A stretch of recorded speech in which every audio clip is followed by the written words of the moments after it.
Bonsoir les amis, j'espère que vous allez bien, que vous portez bien, ça fait énormément plaisir de vous avoir durant cette petite vidéo. Je viens vers vous aujourd'hui pour vous parler les amis de l'histoire de la monnaie, comment la monnaie elle est devenue extrêmement importante dans notre société, dans notre culture, dans notre monde. Tout le monde s'arrache cette pièce les amis. La vérité les gens ils s'arrachent beaucoup de monnaie, ils s'arrachent beaucoup d'argent, ils s'arrachent pas cette pièce.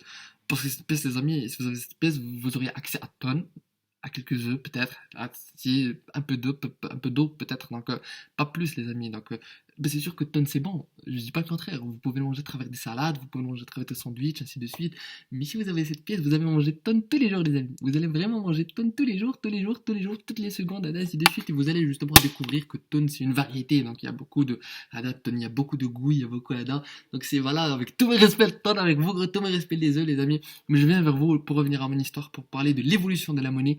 Donc voilà, pour comprendre l'évolution de la monnaie, il faut voyager dans le temps, les amis. Et avant de voyager dans le temps, je voudrais bien vous proposer de vous abonner à ma page YouTube. Donc voilà, je viens de lancer ma page YouTube. Et donc si vous vous abonnez, vous auriez accès à toute ma panoplie de vidéos. Donc du coup, une fois une personne va s'abonner, j'aurai vraiment la chair de poule, les amis. Je vous parle sincèrement. Donc pour revenir à l'histoire, donc pour voyager dans le temps et plus précisément dans les années 687 avant Jésus-Christ, durant cette période, le troc c'était le maître du commerce les amis. Pour acheter ou pour vendre quelque chose, vous avez besoin de troquer, donc vous devez échanger des choses avec des choses.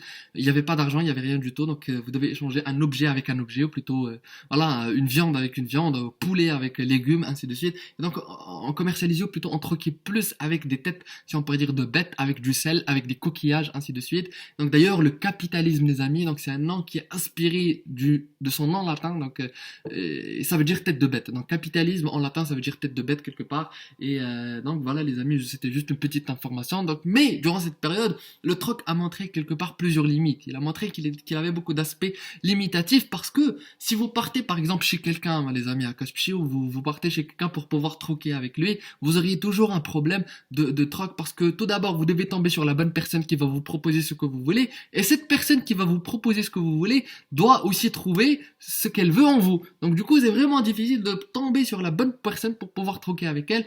Et donc du coup c'est là, si on pourrait dire, où le vecteur, si on pourrait dire, du commerce et d'échange entre les gens est né les amis. Donc c'est la monnaie, elle a été née, si on pourrait dire, en Turquie.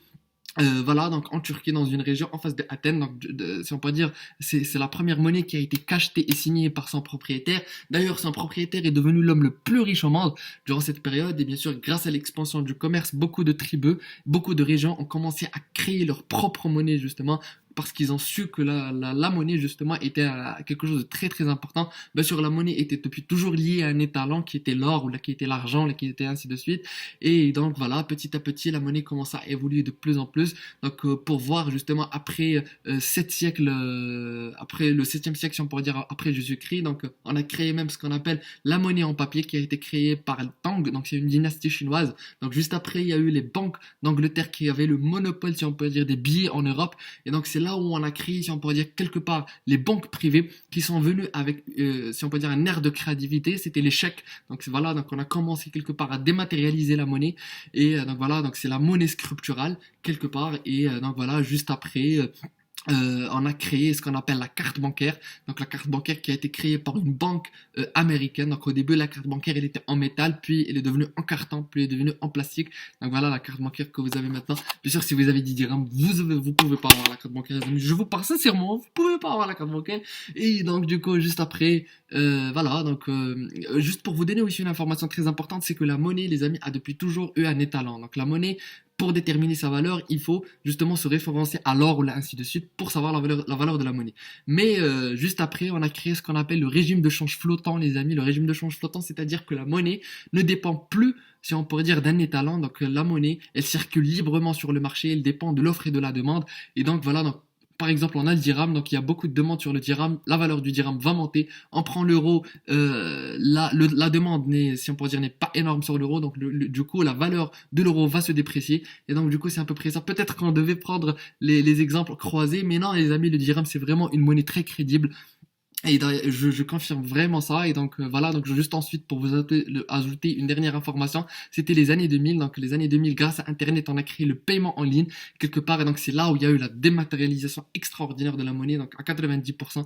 Donc la monnaie, on la voit plus. Et donc d'ailleurs, donc c'est ça un petit peu, si on pourrait dire, l'histoire de la monnaie, les amis. Donc du coup, ça fait toujours plaisir de vous parler. Ça fait toujours plaisir de vous raconter. Je sens quelque chose d'extraordinaire en vous parlant, les amis. Donc voilà, aujourd'hui, on a parlé de l'argent. L'argent, c'est vraiment très important.